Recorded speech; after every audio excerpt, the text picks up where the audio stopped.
Se você tivesse um spoiler do que pode acontecer na sua vida, isso te ajudaria a tomar decisões?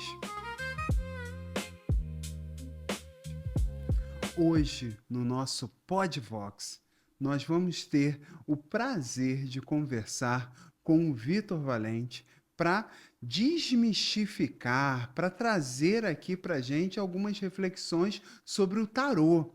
Seria exatamente isso? A gente tem aí uma questão com religião, necessariamente? Vamos entender. O Vitor, ele começou a jornada dele no tarô em 2025 e desde então ele se dedica de forma diária ao estudo e à prática da técnica. Ele vai contar aqui para gente que ele atua com base na escola francesa e no tarô de Marselha, com foco exclusivo no tarô divinatório, voltado a previsões concretas e orientações práticas. Ele está agora concluindo a escola de formação profissional em tarô Adriana Castrup. E dessa forma eu vou dar aqui muitas boas-vindas ao Vitor e esse nosso bate-papo sobre o tarô. Vitor, um prazer ter você aqui com a gente. Começa explicando para a gente exatamente o que é o tarô e como funciona e a sua prática. Muito obrigado pela oportunidade de estar aqui nesse podcast. Obrigado, Vox Tio Macaé. Obrigado, meu grande amigo Luiz. Obrigado você que está assistindo esse podcast, esse episódio. E você que está assistindo, você provavelmente está muito interessado em saber ou está curioso para saber como é que funciona. Tirar um pouco desse imaginário, né? O que é o tarô? E a gente fica realmente com... Às vezes, alguns ficam com medo, outros ficam com vontade de conhecer, mas nunca dão o primeiro passo, e a gente aqui está para dar o primeiro passo nesse tema, que é o tarô. Então, posso começar? Por favor. Perfeito. Então, o tarô, eles são... é um baralho de 76 cartas. Essas são sempre 76 para ser considerado tarô. Sendo que dessas 76, nós temos dois grandes grupos. São 22 cartas que são chamadas de arcanos maiores e 56 cartas que são chamadas de arcanos menores. Mas o que é isso? Arcano quer dizer secreto, quer dizer oculto. São informações que estão ocultas em imagens que parecem ser tão simples. Por exemplo, como essa aqui que eu vou mostrar para vocês, o louco. Essa carta aqui, quando você olha, você precisa olhar as cores, a direção do olhar que a figura na carta está olhando, porque se ela olha para a esquerda, ela está olhando para o passado. Se ela olha para a direita, ela está olhando para o futuro. E se ela olha para frente, ela está olhando para o consulente no momento presente. E também é importante a gente dizer que dentro, os arcanos maiores são a jornada da nossa vida. Todos nós passamos durante toda essa jornada do primeiro arcano, repleto de potencialidades, repleto de energia para fazer acontecer, mas ainda não começou a jornada. E nós podemos, de certa forma, evoluir nessa jornada até chegar ao fim de um ciclo da nossa vida, que é a carta O Mundo, onde a gente tem informação de que um ciclo se completou, dentre outras tantas informações interessantes. E para poder a gente prosseguir no nosso podcast, sobre os arcanos menores, eles se tratam de informações cotidianas. Se o arcano maior se trata de grandes eventos da vida de uma pessoa, os arcanos menores, eles vêm da informação prática do dia a dia. Sobre cuidados a serem tomados naquela semana, sobre se eu devo confiar ou não em fulano, em cicrano, sobre se eu devo deixar o meu trabalho ou se está receptivo o momento para poder fazer uma mudança de vida. Isso tudo, através do tarô, a gente consegue traduzir. E não é achismo. Existe uma série de estudos desde do ano 1000, séculos e séculos de estudos para que a gente consiga, então, traduzir esses símbolos de uma forma que seja possível você ensinar a outras pessoas como ler o idioma tarô. Porque, no fundo, fazendo uma analogia com o idioma, se você aprende português, inglês, francês, você vai aprender o alfabeto, as sílabas, aqui também. Cada carta era uma letra do alfabeto tarô. Se você junta duas cartas, você tem uma sílaba. Quando você Hum. junta três cartas, você começa a formar frases. E com isso, você tem jogos maiores de 10 cartas, onde você dê contextos de informação muito mais profundos do que apenas a tiragem de uma carta individual. E assim, quando você está falando, uma dúvida que vem para gente é, então o tarô ele tem uma ligação direta com religião, com misticismo, até mesmo uma questão energética, espiritual. Desmistifica aí para gente, Vitor, por favor, se o tarô ele está diretamente ligado a isso, a uma religião, por exemplo. O tarô, ele tem... as origens são incertas. Tem pessoas que dizem que vem que o tarô foi criado pelos ciganos. Entretanto, existem relatos mais antigos sobre o uso de cartas, não só para fins recreativos, como os jogos que a gente tem hoje em dia que envolve o uso das cartas, mas eu gosto muito de um autor que é o Alejandro Jodorowsky. Ele fala muito sobre o tarô possivelmente ter surgido no sul da França e da Espanha, através da interreligiosidade de um grupo cristão, judaico e islâmico, que conviviam muito bem nessa comunidade específica, Legal. e com o receio de que, no decorrer dos séculos, esse conhecimento fosse perdido pelo ódio interreligioso, pelas guerras, pelas perseguições. Eles resolveram se unir para cada um deles conseguir ocultar, aí entra o arcano, colocar informações de forma oculta de suas tradições espirituais, com seus ensinamentos, que, através da imagem simples, como se fosse um jogo de cartas, que as pessoas despretensiosamente jogavam, esse conhecimento ele passaria oculto e protegido no decorrer dos séculos, até um dia em que, no florescer dessa possibilidade do estudo das cartas, as pessoas pudessem então redescobrir o que está oculto através dessa linguagem óptica, dessa linguagem de cores, de imagens que simboliza o tarô. Então, do jeito que você está trazendo para a gente, não precisa. Você fala muito de conhecimento, não precisa ter um dom para poder fazer a leitura, ou precisa. Qualquer pessoa poderia aprender o tarô e dessa forma também ajudar outras pessoas? Com certeza não é dom, inclusive não a diferença entre o tarô e a cartomancia. Cartomancia é uma prática que é muito ligado a pessoas que que sempre tiveram uma intuição muito aflorada e uma facilidade, talvez até nasceu com a pessoa, digamos assim. Eu conheço um amigo que ele, quando ele pega uma carta, ele na tela mental dele aparece uma informação específica. E a cartomancia trabalha muito com uma intuição que você não tem como sistematizar. Depende da pessoa, a pessoa não consegue ensinar isso. E também a gente não consegue saber até que ponto essa intuição ela está fidedigna ao que realmente se espera de um jogo onde o consulente vem buscando primeiro confiar no trabalho daquela pessoa. Então, como que você tira esse subjetivo da intuição particular, da falta de sistema? O tarô, então, qualquer pessoa pode jogar, qualquer pessoa pode estudar o tarô, porque existem muitas tradições que já fazem esse estudo e que já comunicam a informação. Por exemplo, o louco, é, pode ser considerado uma carta zero ou pela numerologia, carta 22, ou podendo estar no início dos arcanos ou ao final. Todos nós representamos o louco, como no início de sua jornada, passando pela potencialidade do mago, que ele é capaz de criar qualquer coisa.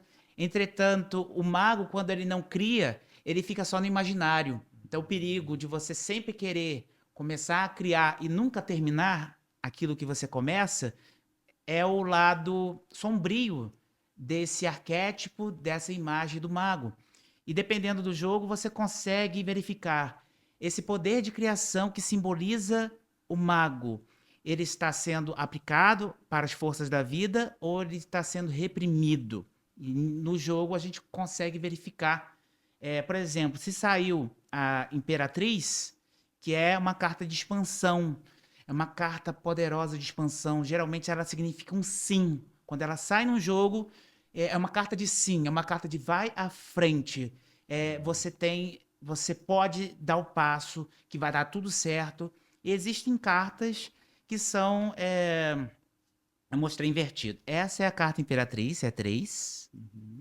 Agora, se sair uma carta a Papisa, a gente já sabe que a Papisa ela oculta, ela tem um livro que está a tiracolo, mas são informações que ela guarda para si. Você não sabe as intenções da Papisa, se ela está realmente entregando todo o conhecimento que ela tem ou não. Então, quando ela sai no jogo, depende muito de qual carta está perto para que você consiga saber um direcionamento. Se você dá o passo para buscar um novo trabalho, não, permaneça nesse trabalho, porque não é o momento favorável de você fazer uma transição de carreira. E assim a gente tem um sistema para interpretar as cartas.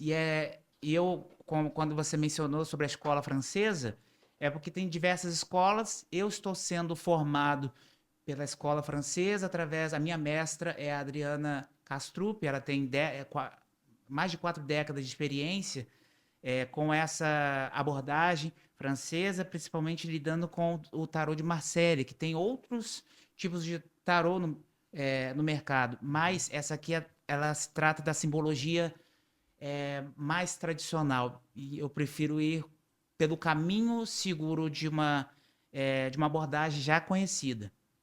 E você trouxe, falando para gente dessa escola, e o seu uso é com exclusivo, me ajuda se eu falar errado, por favor, Uhum. me ajuda, mas um uso de um tarô divinatório. E quando eu escuto essa palavra, por isso que eu falei, me corrija aqui abertamente, eu já fico pensando em coisas do futuro, em previsões do futuro. Eu quero saber o meu se vai dar certo, se eu vou conseguir, como você já trouxe algumas questões ali de um sim que pode vir para um futuro. Como é que é essa relação? Tanto para explicar para a gente esse uso do tarô divinatório e também trazer se o tarô é possível você saber um pouco do futuro, ter esse spoiler, como a gente começou aqui a falar, do que vem aí pela frente. A gente costuma pensar na jornada da nossa vida como uma linha reta. E a gente está no presente, e quando a gente vai avançando para frente, vamos dizer, seria uma representação do que é o futuro, do que a gente, como se fosse uma geografia. Agora, se a gente conseguisse olhar acima, até mesmo das nuvens, por exemplo, quem estiver numa perspectiva, não na Terra, mas numa perspectiva mais alta, ela consegue verificar que lá na frente tem montanhas, tem um rio, às vezes um precipício, que uma pessoa que está na perspectiva de quem olha fixo no chão e olha para frente não consegue, às vezes, vislumbrar. O tarô é uma forma de você acessar informações que não estão visíveis, não estão perceptíveis pela sua razão. Às vezes a nossa lógica falha e o tarô ele desafia a lógica no sentido de que ela consegue ver um campo de informações que estão a nível inconsciente, lembrando que Se nós conseguimos apenas racionalmente lidar com 8 bits de informação de simultâneas, 8 informações por segundo, nosso inconsciente consegue lidar com 16, 20 milhões de informações que estão acontecendo a todo tempo, a cada instante. E o tarô ele consegue nos trazer essa informação não num futuro fechado, como se fosse as 7 chaves. O futuro fechado que está cravado em pedra, ele não existe.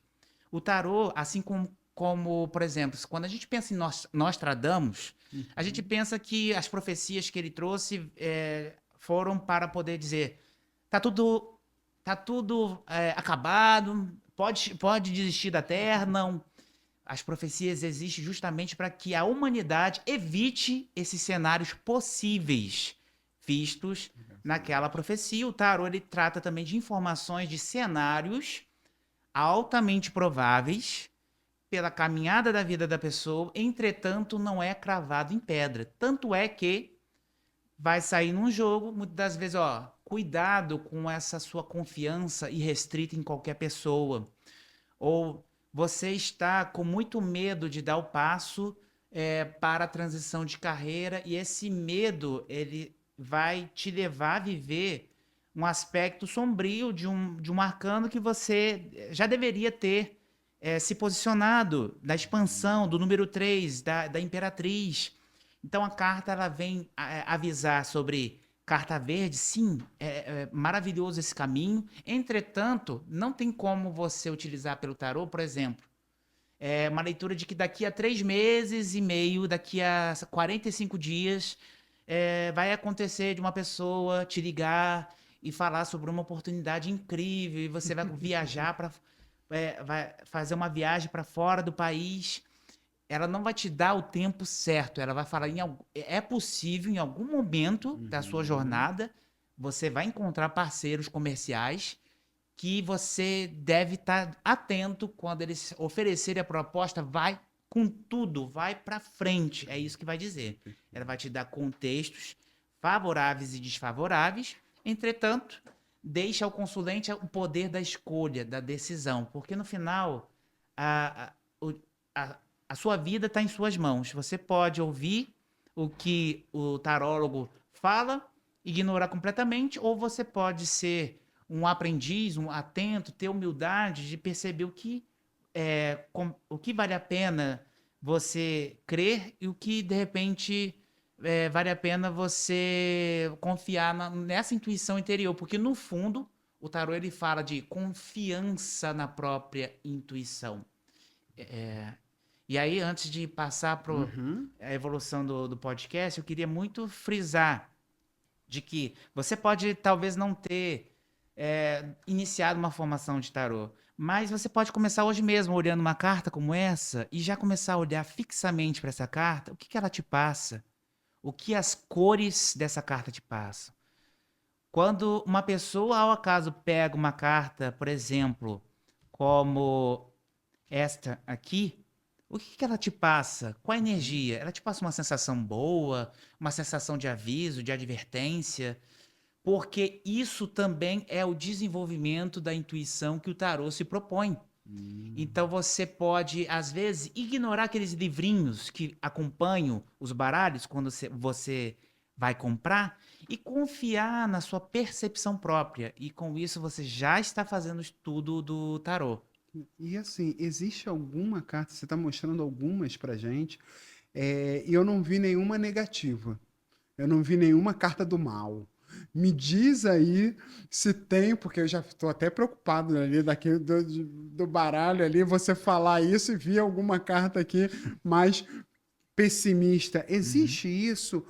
A pessoa, de repente, se tirar aquela carta, é a carta que ela tem que se preocupar. Ela vai. Você falou que não tem essa coisa de daqui a 3 meses, mas eu já fico pensando, se tirar essa carta, você vai morrer em 3 meses.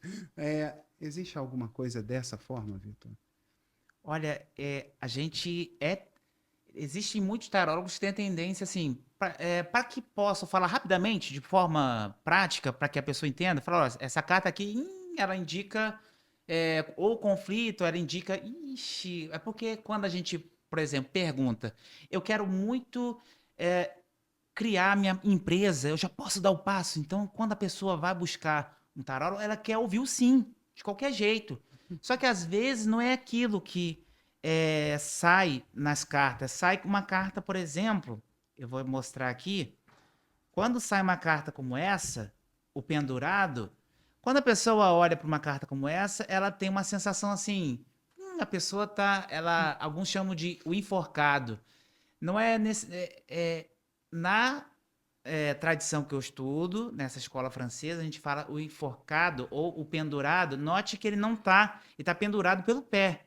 E Uhum. aqui ele está com as mãos atrás porque ele quer. Ele pode sair dessa corda a qualquer instante.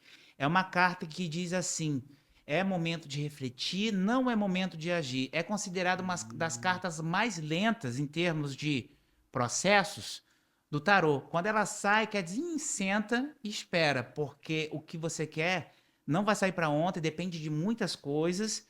Tenha calma, não tenha pressa, porque é a carta mais lenta do tarô. E as pessoas, muitas vezes, ela não quer ouvir isso. Quando você vê uma carta, por exemplo, como essa aqui, o Arcano 13, a carta sem nome, que algumas pessoas chamam de morte ou de ceifador, alguns acham que é mau agouro com relação à morte, com relação. Ih, a pessoa está com a saúde debilitada, aí começa a ter uma sensação desagradável quando vê, mas é uma carta de purificação. É uma carta que mostra purificação no sentido de você abrir mão de crenças antigas, de realidades antigas, daquilo que não te serve mais. E isso é uma carta rápida, porque quando ela aparece, ela fala assim: olha, a sua vida vai ter uma transformação que pode te agradar ou não, mas vai ser rápida. Isso é bom ou ruim? A gente, quando lê o tarô, ela sempre tem uma indicação positiva. E por fim, a carta que às vezes a pessoa que tem uma tradição religiosa pode ficar achar esquisita, estranha, de repente, a carta do diabo, a carta de número 15. É uma carta que muitas pessoas associam à tradição religiosa e tem Uhum. uma sensação desagradável quando vê. Entretanto, o que o ser humano mais teme é entrar em contato com a sua profundidade, com aquilo que está oculto no seu inconsciente. Tem pessoas que começam a fazer terapias e não querem ver muitas vezes a verdade que salta aos seus olhos. É uma carta que evoca uma necessidade de você entrar em contato com o seu poder mais profundo, com as suas forças sexuais, suas forças criativas, muitas das vezes reprimidas por uma tradição religiosa, uma má interpretação dos livros de sabedoria. É uma carta que te desafia a quebrar esses preconceitos e paradigmas. E assim, eu ficaria aqui por horas ouvindo você, e é muito interessante a gente perceber como que ressignifica a ideia, né? Para a gente também não ficar com essa prisão de ideias, de até mesmo de preconceitos.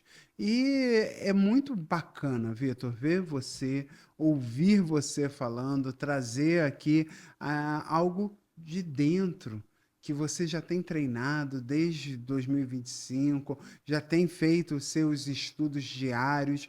Me conta como é que essa sua trajetória do tarô e essa trajetória da Vox, elas quando elas se esbarram aí e você está aqui num podcast falando sobre algo, desmistificando algo que muitas vezes é tabu para tanta gente. Qual é o poder que a Vox teve para te ajudar também a fazer o que você está fazendo hoje aqui? A nossa voz, ela carrega muito da nossa identidade. E muitas das vezes a gente não entrega o que há de melhor para o mundo pelo medo do julgamento, com a crença limitante de que não temos os elementos e os recursos para poder colocar a nossa voz de forma coerente e clara para o mundo. E fazer toda essa formação, essa jornada na Vox to You Macaé, começando pelo Academy, pelos seus 8, 9 meses de estudos, e depois continuando os estudos no pós, com seus 3 meses, são 13, 14 encontros, me ajudou muito a desconstruir crenças limitantes, me ajudou a ter repertório sobre eu posso contar a história de uma carta, porque eu aprendi storytelling, a contação de história na Vox2U. Eu posso utilizar técnicas também de empoderamento da voz, sabendo que eu posso trazer um diálogo, um conhecimento dos arcanos, estruturado da forma que eu aprendi, com início, meio e fim, ou da forma como, não como eu imagino que será bom para as pessoas, mas como eu aprendi na Vox2U Macaé a estruturar o que você quer saber do meu conhecimento. Então, eu poderia novamente ficar um tempão falando sobre diversas coisas que eu aprendi, de como eu sou agradecido, de como, em especial, amei essa trajetória com o Luiz, que é o meu facilitador.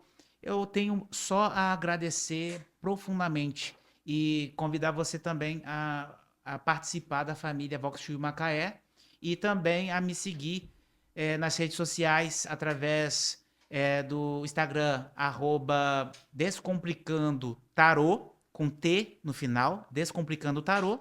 E também o meu perfil do Instagram para várias criações. Eu sou o Vitor Valente. Então me siga, segue também a Vox Macaé. Olha que bacana, Vitor. Eu convido você para que a gente possa fechar esse podcast, depois saber ainda mais. E claro, quem quiser saber mais, segue o Vitor, segue a vox2u.macaé. Se você também está querendo contar novas histórias, novos momentos da sua vida, porque algo que ficou muito forte aqui enquanto conversava com o Vitor. Sim, existem questões que estão se encaminhando, mas somos nós que devemos tomar as decisões da nossa vida e assumir.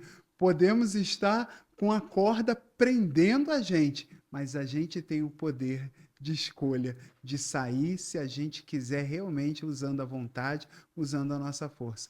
Vitor, muito obrigado e a gente termina aqui com muita alegria mais esse Pod Vox. Obrigado.